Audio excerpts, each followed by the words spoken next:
The HOA banned basketball hoops, but only on my street. It ruins the look, they claimed.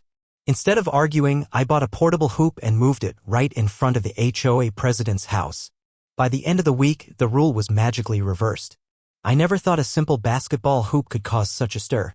When I moved into my new home in a suburban neighborhood in Texas, I was excited about the community. The houses were well kept and the streets were lined with trees. It seemed like the perfect place to settle down. After unpacking, I decided to set up a basketball hoop in my driveway. Basketball has always been a passion of mine, and I thought it would be a great way to stay active and maybe even meet some neighbors. I bought a nice hoop, assembled it, and placed it at the edge of my driveway. A few days later, I found a letter from the Homeowners Association (HOA) in my mailbox. It stated that basketball hoops were not allowed on my street because they ruined the look of the neighborhood. I was confused. I had seen basketball hoops on other streets in the community, so why was my street singled out? Determined to get answers, I attended the next HOA meeting. When it was my turn to speak, I asked, why are basketball hoops banned only on my street when other streets have them? Margaret, the HOA president, replied, those hoops were installed before the new guidelines were put in place. We're trying to maintain a certain aesthetic on your street. I felt this was unfair but realized arguing wouldn't get me anywhere. So I came up with a plan. I purchased a portable basketball hoop and placed it on the public street right in front of Margaret's house. It wasn't on her property, so it didn't violate any rules. The next morning, I watched from my porch as Margaret stepped outside to get her newspaper. She stopped and stared at the basketball hoop, clearly annoyed. Throughout the week, neighborhood kids gathered to play basketball there. The sound of bouncing balls and laughter filled the air. By the end of the week, another HOA meeting was scheduled. Margaret announced, after receiving feedback from the community, we've decided to allow basketball hoops on all streets, as long as they're well maintained. I couldn't help but smile. Sometimes actions speak louder than words. The morning after the rule reversal, someone slashed the net on my hoop. Clean cut. Looked like it was done with scissors or maybe a knife. At first, I thought it was just some kids messing around. Annoying, but not the end of the world. I replaced the net the same day. Next morning, this time, someone poured something sticky all over the backboard. Syrup, maybe. It dripped down the pole, soaked the base, and left a trail on the sidewalk. Took me over an hour to clean it. I didn't even report it because what was I going to say? Someone syruped my hoop? Felt dumb. Then came the letter. Plain white envelope. No return address. Inside was a single piece of paper with 2 words. You're next. Now, I know that sounds like something from a bad movie, but it was real. Typed in all caps. No name. No signature. I didn't feel scared exactly, but I was angry.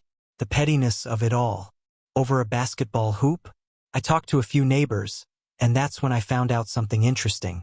Turns out, Margaret had been running the HOA like a mini kingdom for years. She was the one behind almost every weird rule in the community. Backyard clotheslines?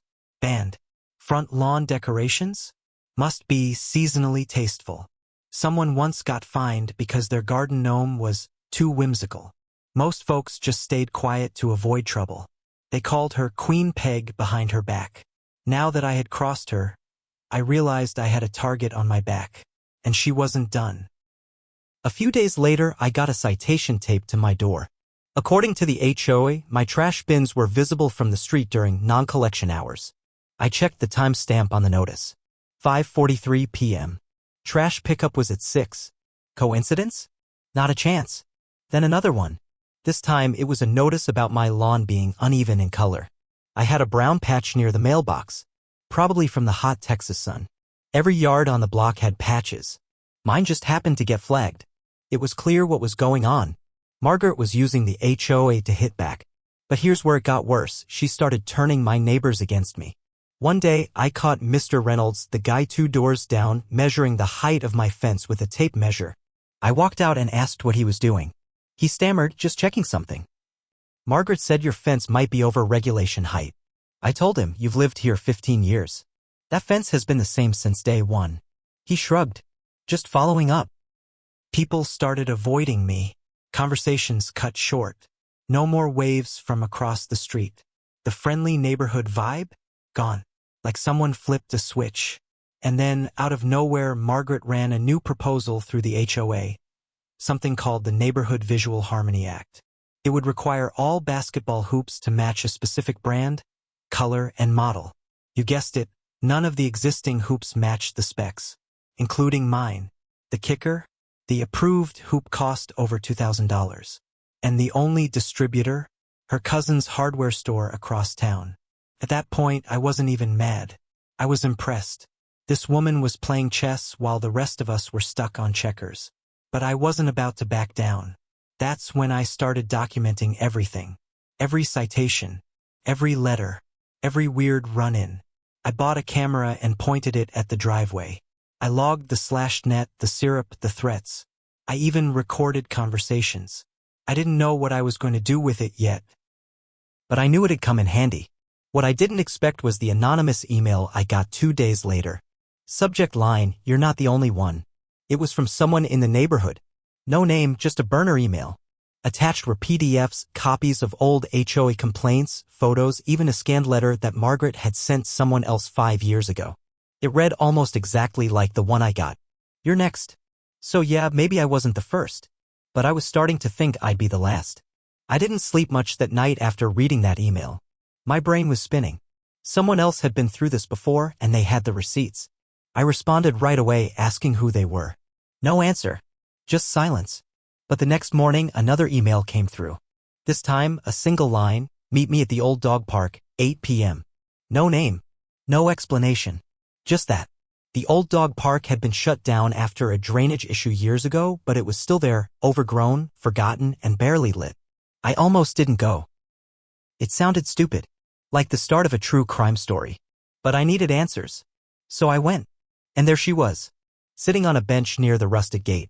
I didn't recognize her at first. Then it clicked. Madison. Used to live 3 streets over. Moved out 2 years ago. Rumor was she left suddenly because of family stuff. Turns out the family stuff was Margaret. Madison had fought the HOA over a solar panel setup. Margaret cited her for violating roofline uniformity. Madison pushed back, filed complaints, tried to rally neighbors. Then her mailbox got smashed. Trash dumped in her yard. Her HOA dues mysteriously doubled. Eventually, she cracked and moved out. She'd been keeping notes ever since, watching from a distance. She never forgot what Margaret did. Now, with me on the chopping block, she wanted to help. That's when we formed a plan. Over the next few weeks, I kept playing it cool. I paid every fine, smiled at every neighbor, fixed every bogus citation. But behind the scenes, Madison and I were digging. She still had access to an old HOA group chat she never got removed from. The things we found were wild. One message from Margaret: "If we don't shut him down, everyone will start pushing back. We can't have that." Another: "Send the letter again. He'll fold soon." And the best one? A forwarded invoice, Margaret billing the HOA for administrative services. Thousands of dollars. Month after month. We compiled it all. Dozens of files. Screenshots. Emails. Video clips. Audio recordings. Madison even found a copy of the HOA's bylaws buried in a city records office.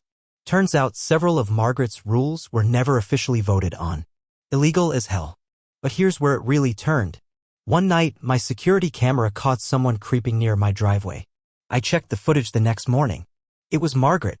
She was wearing a hoodie, pulling something from her bag. Then she sprayed the bottom of my basketball hoop with something. Turned out to be a mix of bleach and some kind of solvent. Ate right through the plastic base. I had her on tape. Full face shot. That was the final straw. Madison and I took everything and compiled it into a single file, digital and printed. We sent it to every homeowner in the neighborhood. No anonymous tip. No hiding. Just the truth. Subject line: "The HOA isn't what you think it is." We slid physical copies into mailboxes too, just in case Margaret tried to suppress the email. People were shocked.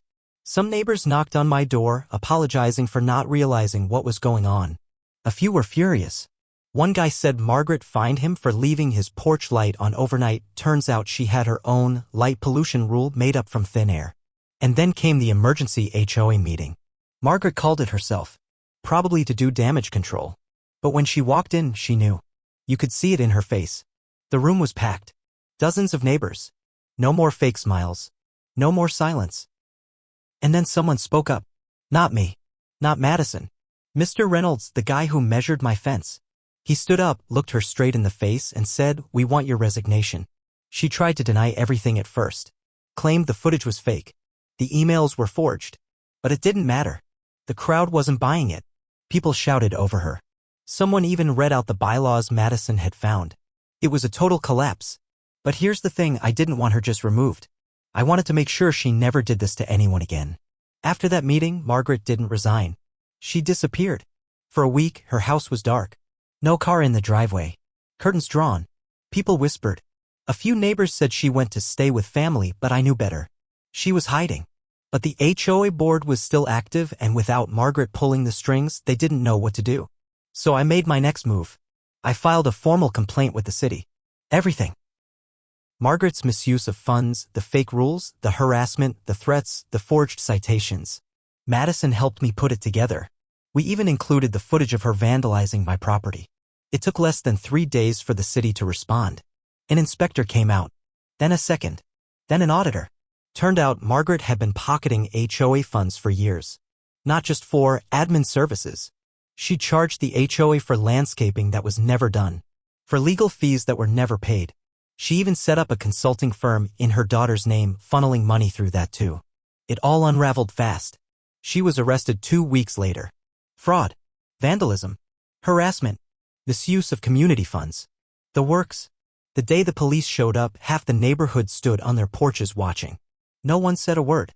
No one stopped them. Her face was pale, jaw clenched, but she didn't fight it. She just got in the car and disappeared again, but this time with cuffs on. And here's where the twist hits. I thought it was over.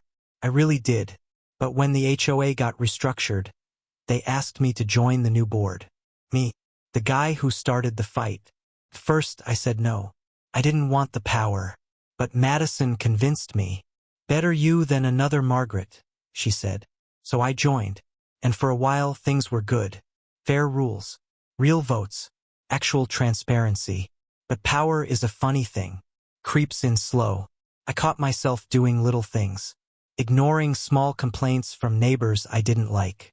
Pushing for a new rule that just so happened to block someone I had beef with from putting up a garden trellis. It hit me one day when I fined a guy $50 for leaving his car parked slightly over the sidewalk. The same kind of nitpicking Margaret used to do. I realized I was becoming her. I sat alone that night, going through everything. All the fights, the revenge, the chaos. And it finally sunk in. We all made mistakes. Margaret was a tyrant. No question. But I let revenge turn into something else. I enjoyed the power. I liked being right. I liked winning.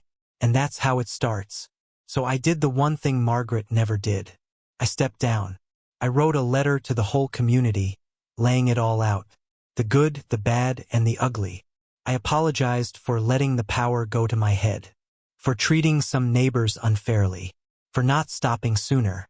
And then I rolled my basketball hoop to the end of the driveway, locked it down, and left it there, still standing.